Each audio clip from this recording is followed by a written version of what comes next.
va se refaire la cerise. Le podcast de l'expert vélo avec Michael Carminati. Aujourd'hui, on parle d'un acteur majeur du textile technique, celui qui a inventé la polaire en 1981 et qui continue, plus de 40 ans plus tard, à équiper les sportifs du monde entier avec des tissus toujours plus innovants. Dans cet épisode, on va plonger dans l'univers d'une marque incontournable pour le vélo et l'outdoor, comprendre comment ces technologies transforment notre confort sur le vélo et découvrir les coulisses d'une nouvelle matière révolutionnaire développée avec Castelli qui allie protection contre le vent et la pluie, extensibilité, respirabilité et issus de matériaux recyclés. On parlera aussi des collaborations avec les grandes marques du cyclisme et de la vision d'avenir d'une entreprise qui veut allier performance et durabilité. Pour en parler, j'accueille Eric Young. Vous écoutez On va se refaire la cerise, le podcast de l'expert vélo.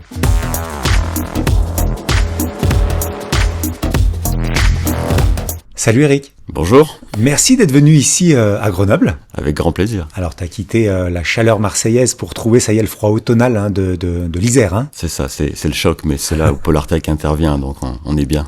T'es équipé, c'est justement ça, on va en parler tout à l'heure. Ouais. Alors nous, on s'est croisés il y a déjà quelques années, ça fait 6 ou 7 ans. C'était à Grande Canaria, ouais. Avec un certain Alberto Contador à l'époque. Hein. Absolument, ouais. C'était une aventure exceptionnelle pour nous d'apprendre autant sur les besoins des cyclistes de très haut niveau. Et ça a été une belle aventure de participer à la construction de son team et travailler avec tous les jeunes et d'écouter leurs besoins en matière textile. Pour nous, c'était une super aventure. Ouais. C'était un petit peu les débuts de Polartec dans le milieu du vélo. Ouais, c'est ça. C'est-à-dire qu'on s'est rendu compte, on va dire, dans les années 2010, qu'il y avait des besoins, pas forcément exprimés par les marques et les pratiquants, d'avoir des textiles qui fonctionnent vraiment. C'est quelque chose que l'outdoor avait commencé il y a très longtemps et qui n'avait pas forcément traversé la frontière de l'outdoor vers d'autres domaines. Ça s'est passé ensuite, et notamment dans le vélo. Et donc on a voulu voir ce que ça donnerait, voir si nos tissus répondaient à des besoins des cyclistes et comment on pouvait les faire évoluer. Et pour le coup, travailler avec des cyclistes professionnels, c'était vraiment la parfaite plateforme pour nous, pour faire évoluer nos textiles. Alors avant de rentrer dans les détails, Polartec, textile, on va juste parler un petit peu d'Eric Young. Comment Eric Young il se retrouve à la tête d'une grosse entreprise américaine comme Polartec depuis, je crois maintenant 4 ans, 5 ans? Alors ouais, ça fait un peu plus de 3 ans. C'est une longue aventure. Je dirais c'est l'âge. En fait, je suis rentré chez Polartec il y a environ 19 ans à titre de marketing manager Europe. Et puis j'ai occupé ensuite pas mal de fonctions différentes. Donc 19 ans, ça paraît super long, mais moi ça m'a paru assez court parce que les fonctions ont changé. J'ai occupé des fonctions commerciales en Europe, ensuite en Asie. J'ai toujours été au milieu des développements produits avec les clients, des campagnes marketing et des contacts avec les clients. Donc ça m'a amené, fin 2002, à postuler à un rôle de leader de la business unit Polartec, puisque Polartec appartient maintenant à un grand groupe qui s'appelle Milliken, qui nous a racheté en 2019. Et donc c'est avec fierté que je porte la responsabilité de cette marque et de tout notre engagement pour faire des meilleurs tissus et des tissus toujours plus écologiques. Alors t'es un fervent pratiquant aussi de vélo, t'es un amoureux de la bicyclette, hein, clairement. Alors moins que toi, Michael, mais oui, je m'y suis mis, ouais, absolument. T'as pris le virus, c'est-à-dire que désormais tu peux pas rester sans rouler, ça a accroché. Ouais, ça a accroché. Je faisais pas mal de sport d'outdoor auparavant, et puis on parlait d'âge encore. Le vélo, ça marche bien. C'est encore un sport où j'arrive parfois à battre des records personnels, donc c'est captivant. Et puis pour revenir sur le sujet du vêtement, je trouve que c'est vraiment un petit peu comme d'autres domaines de l'outdoor. C'est une pratique dans laquelle je trouve que c'est vraiment difficile de s'habiller et d'être confortable dans toutes sortes de situations, notamment quand on est sur des ascensions. Donc c'est un super sport que je pratique assidûment. Si je pouvais faire quelques kilomètres de plus chaque année, j'aimerais bien, mais voilà, on n'a pas tout faire. Alors justement, pour bien expliquer aux pratiquants qui nous écoutent, Polartec, c'est, on va expliquer déjà qu'est-ce que c'est que Polartec, parce qu'il y a beaucoup de gens qui nous disent, oui, mais moi je comprends pas, je trouve pas de vêtements Polartec dans les magasins, alors qu'en fait, il y en a plein. Dans les boutiques de vélo, sur Internet, on en trouve beaucoup. Mais Polartec n'est pas un vendeur de matériaux finis, il est plutôt vendeur au sourcing à la base, c'est ça. Ouais, exactement. On est un fournisseur de textiles, on est un fabricant un inventeur et un fabricant de textiles techniques.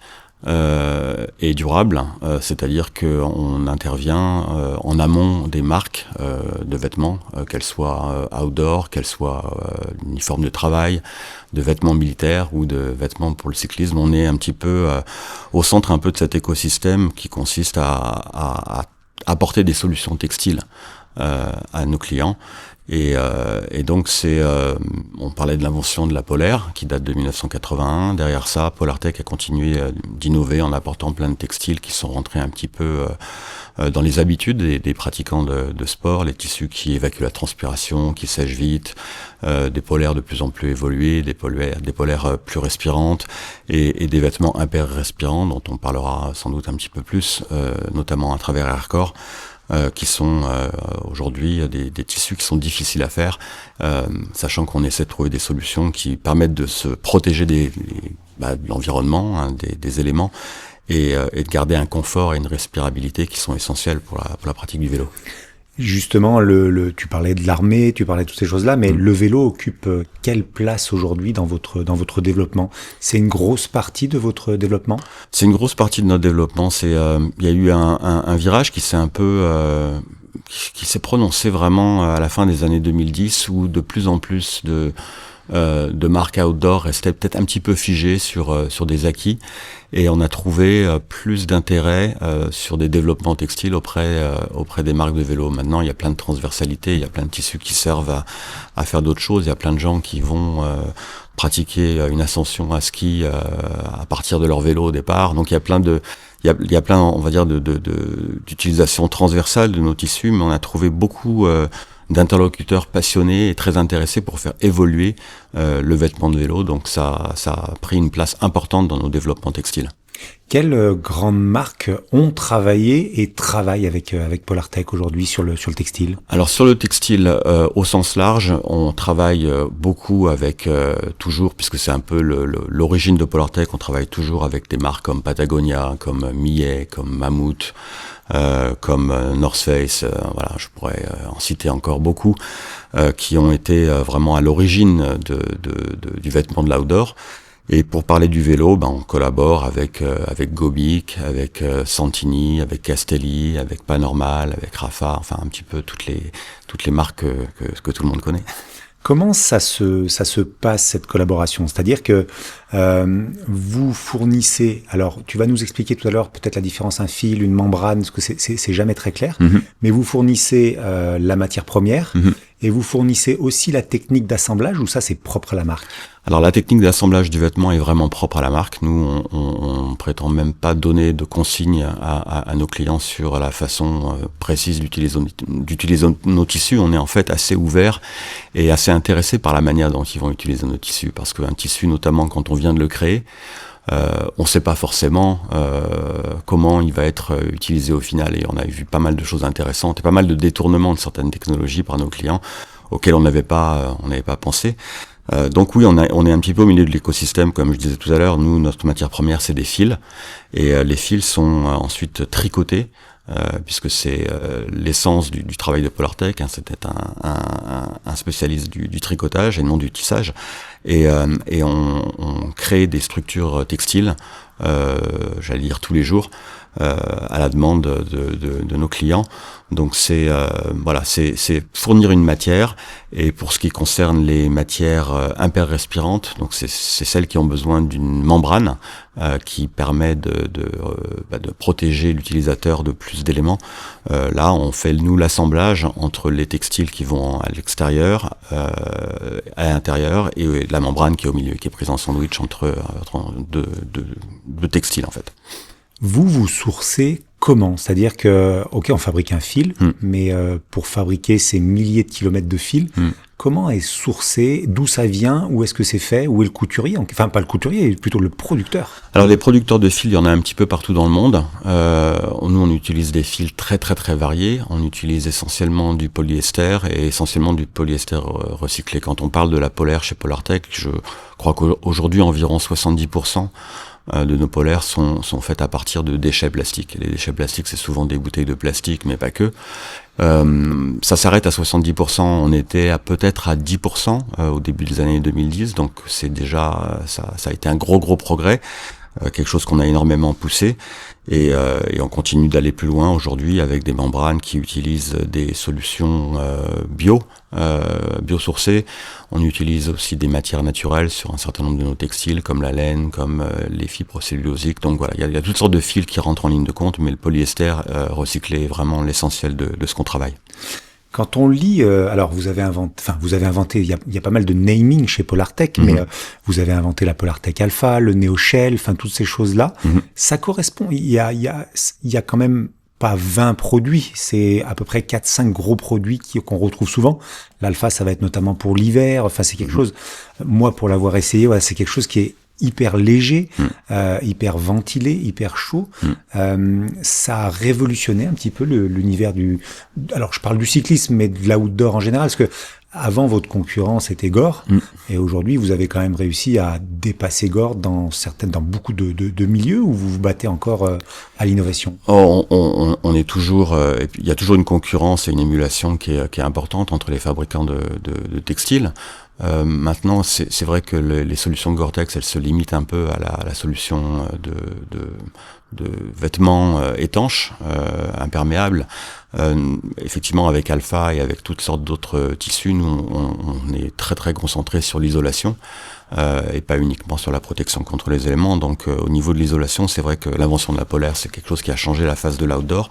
Et Alpha, dont tu parlais tout à l'heure, a encore révolutionné pas mal de choses en proposant une solution textile qui permet de faire une sorte de doudoune souvent légère qui reste respirante, ce qui était un gros challenge parce qu'auparavant, avant Alpha, une doudoune ne respirait absolument pas, ça devenait une étuve assez rapidement quand on pratique le sport.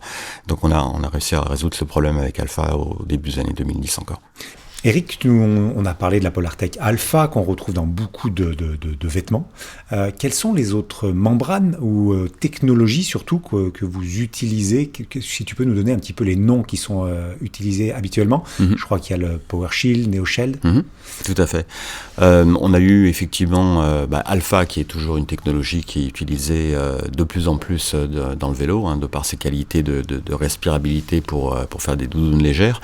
On a commercialisé NeoShell pendant assez longtemps, qui a laissé sa place à deux technologies, le PowerShield Pro et le PowerShield RPM, qui sont des solutions comprenant des membranes écologiques, une qui est en fait du bionylon issu de la biomasse et l'autre qui est constituée à partir de polyester recyclé.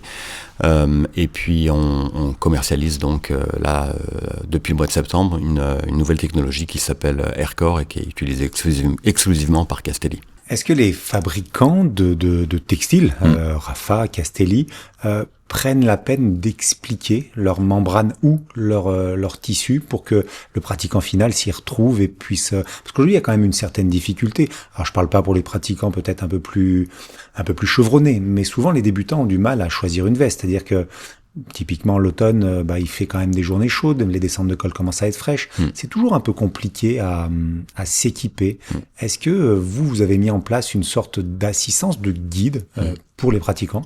On essaye de venir en soutien des pratiquants et de nos marques, de nos clients, pour leur apporter le maximum d'éducation, d'information, d'outils pour former leurs commerciaux, pour expliquer des technologies au point de vente, pour expliquer les technologies aux clients au travers de leurs outils internet. Donc on fabrique beaucoup de vidéos, beaucoup de tutoriels, beaucoup de choses qui essaient d'expliquer à quoi sert cette technologie et en quoi elle va être bénéfique à la pratique, ouais, bien sûr.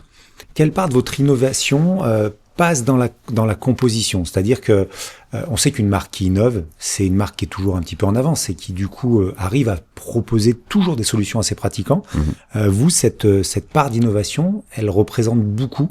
C'est-à-dire qu'il y a beaucoup de nouveautés chaque année qui arrivent sur le segment. Alors c'est difficile de parler de nouveautés révolutionnaires chaque année. On n'a pas des idées révolutionnaires tous les mois.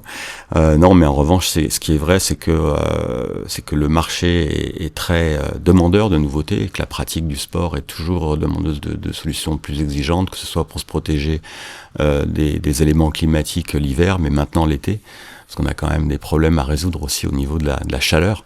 Donc oui, on travaille beaucoup pour apporter des solutions nouvelles, et on estime qu'environ 30% des produits qu'on commercialise en une année donnée n'existaient pas 3 ans auparavant. Donc oui, ça représente une grande partie de ce qu'on fait, c'est des nouveaux produits. Tout à fait. L'innovation marche auprès des pratiquants, c'est-à-dire que lorsqu'on propose une nouvelle technologie, ça attire et ça permet de proposer des solutions aux pratiquants où les gens sont assez difficiles à convaincre et à amener vers de la nouvelle technologie. De mon point de vue, les gens sont assez ouverts à avoir des solutions qui fonctionnent mieux, et un pratiquant convaincu en convaincra 10, parce que c'est vrai que le monde des membranes a beaucoup évolué, et il n'y a pas de raison.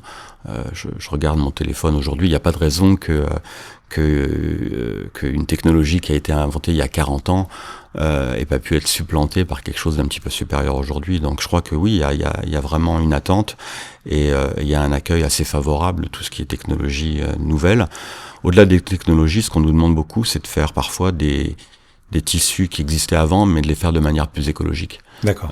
Et là-dessus, il y a énormément de demandes, peut-être même encore plus. Donc le sourcing et la conception est devenue de plus en plus importante pour le consommateur final, quoi. Oui, j'ai l'impression qu'une demande importante des marques, elle tourne vraiment autour de la garantie du sourcing, la garantie d'utiliser des matières les plus écologiques, à l'impact minimum pour eux, donc et pour leurs pratiquants. Donc c'est quelque chose qui a vraiment grandi ces dernières années. Ouais. Moi, j'ai assisté récemment en vélodrome et aussi en soufflerie à des équipes pros qui vont chercher désormais des économies de watts. On est à 2 watts près d'économiser, mais sur un contre-la-montre de 30 km, ça peut faire la différence. Est-ce qu'il y a, pour ce haut niveau de technologie, vous avez des fibres ou des membranes spécifiques qui sont destinées à l'utilisation pour le textile pro qu'on ne retrouvera pas dans le grand public, ou pas encore ? Non, pas encore. On n'a pas de solution aujourd'hui qu'on ait développée particulièrement et qu'on ait rendu exclusive à l'utilisateur professionnel. On est une marque grand public qui fournit des solutions pour tout le monde. Alors l'an passé, pile à cette époque-là, vous avez un petit peu révolutionné le milieu avec une veste qui est arrivée qui s'appelait Magic, qui permettait de rouler par des températures très fraîches, mouillées. C'était plutôt révolutionnaire. Cette année, vous arrivez avec une nouvelle technologie qui s'appelle Aircore. Ouais, tout à fait. Qu'est-ce qu'apporte cette nouvelle technologie pour le pratiquant cycliste ? Cette technologie, ce qu'elle va apporter, c'est un complément de respirabilité et donc de confort, et également d'extensibilité au textile imperméable. C'est un tissu qui va être extrêmement respirant, parce que pour le coup, on a une membrane qui non seulement permet d'évacuer la vapeur d'eau, mais permet d'évacuer l'air. Donc on parle souvent de respirabilité, et la respirabilité souvent est mesurée en termes de transfert de vapeur d'eau. La réalité, c'est que quand on respire de l'air. Donc nous, on aime bien parler du transfert d'air, et on a réussi à trouver une solution qu'on arrive à réaliser sans PFAS, de membrane qui permet un échange d'air. Et cet échange d'air est ce qui va permettre d'ajouter de la convection à ce qui est en général uniquement un phénomène de diffusion de vapeur d'eau à travers une membrane, et donc de rendre la respirabilité immédiate et beaucoup plus importante pour l'utilisateur. On parlait de watts tout à l'heure. On a des clients, on a des utilisateurs qui nous disent que là où ils perdent des watts, c'est quand ils sont en surchauffe. Si on a une veste qui respire vraiment, on va pouvoir manifestement être plus efficace. Donc tout ça rajouté à du stretch, à un certain niveau d'imperméabilité, pas autant que la Magic, pas autant donc que le PowerShell RPM, mais je crois que le Aircore est mesuré pour résister à environ 5000 mm, donc 5 mètres de colonne d'eau. Donc 5 mètres de colonne d'eau sur les épaules, c'est déjà beaucoup de protection. Et donc voilà, c'est un compromis vers plus de performance et plus de respirabilité Aircore.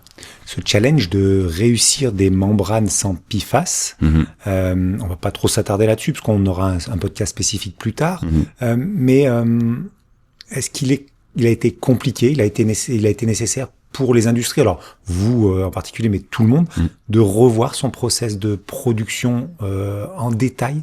Oui, je crois que ça a été un challenge pour beaucoup de fabricants de textiles et pour beaucoup de marques de vêtements, puisque les PFAS touchaient à certaines constructions de membranes, mais également au traitement déperlants qui sont présents sur beaucoup de vêtements.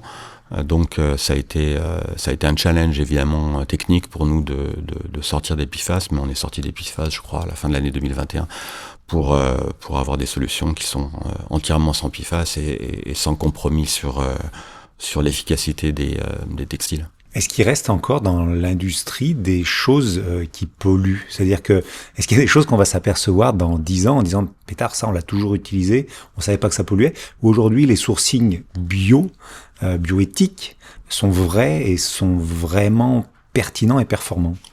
Alors pertinent et performant, oui, puisque on mesure assez facilement l'impact positif que peut avoir l'utilisation de textiles provenant de fils provenant du recyclage plutôt que provenant du pétrole directement. On a un certain nombre de garanties et de traçage grâce à un certain nombre de certifications qui sont monnaie courante dans notre industrie. J'ai pas de boule de cristal pour ce qu'on pourra malheureusement trouver dans 10 ans, mais c'est sûr qu'on prend et on a pris déjà depuis très très longtemps des directions qui nous ont amenés à toujours choisir des solutions les moins polluantes.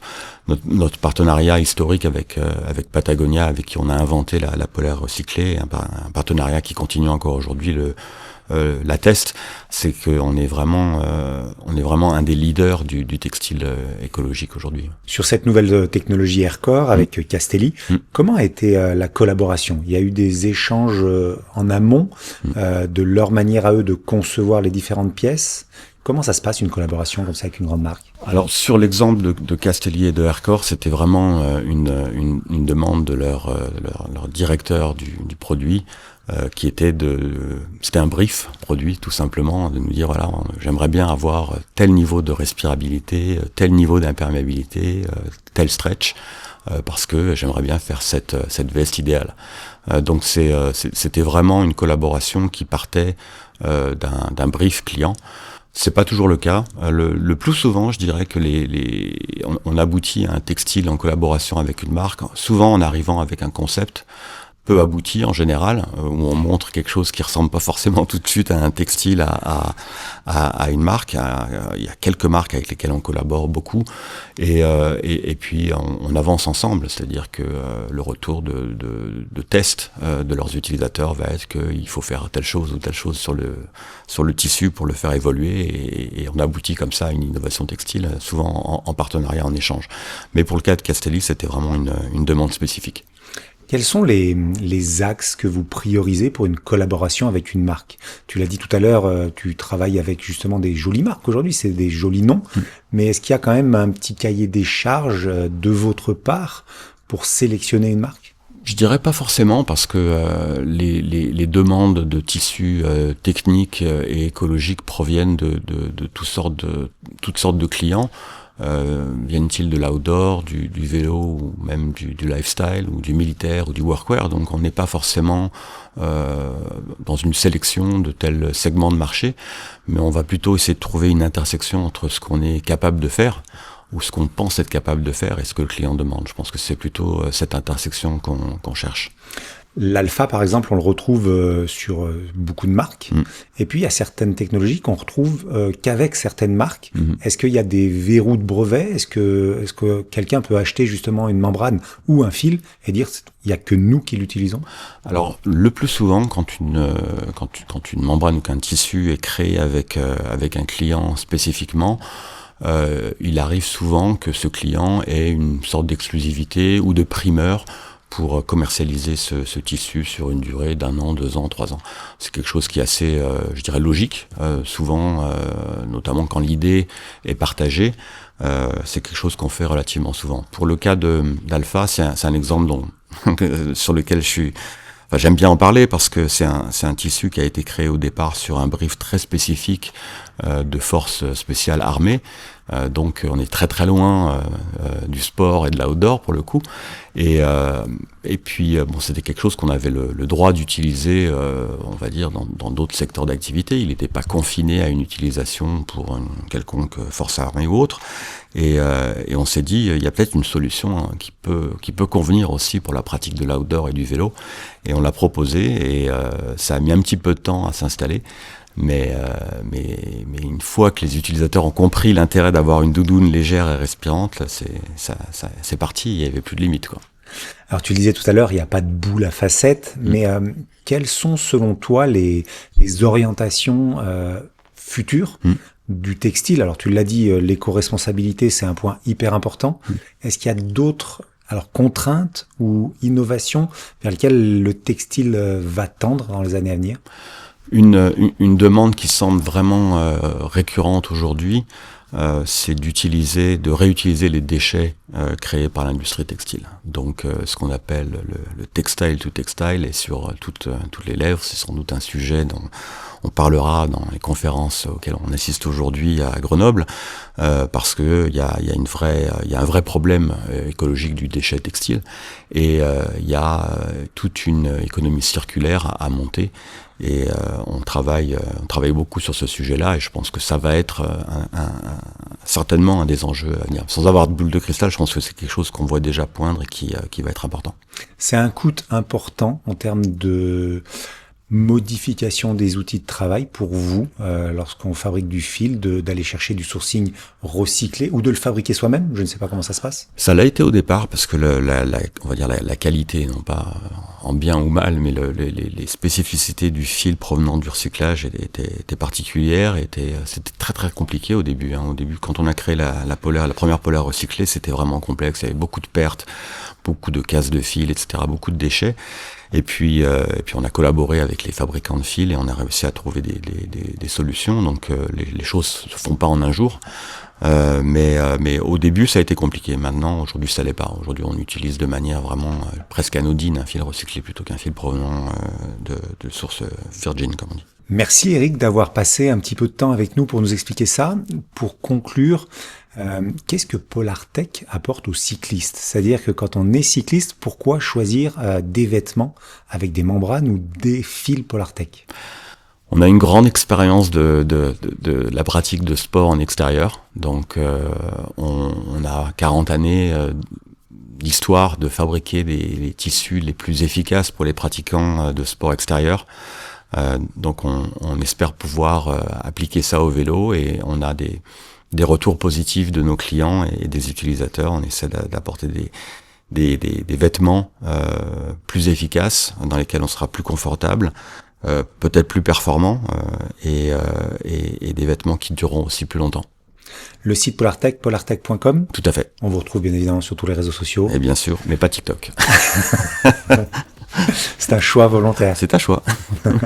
Merci d'avoir passé du temps avec nous, Eric. Avec plaisir. Et puis on se retrouve prochainement pour un podcast sur les PFAS, qui sera très intéressant, j'en suis sûr. Ça marche. Merci beaucoup. Quant à nous, on se retrouve pour un prochain podcast. Restez connectés à nos réseaux sociaux. Abonnez-vous à la newsletter du site L'Expert Vélo pour être informé des dernières parutions. Je vous dis à très très vite. Ciao, ciao.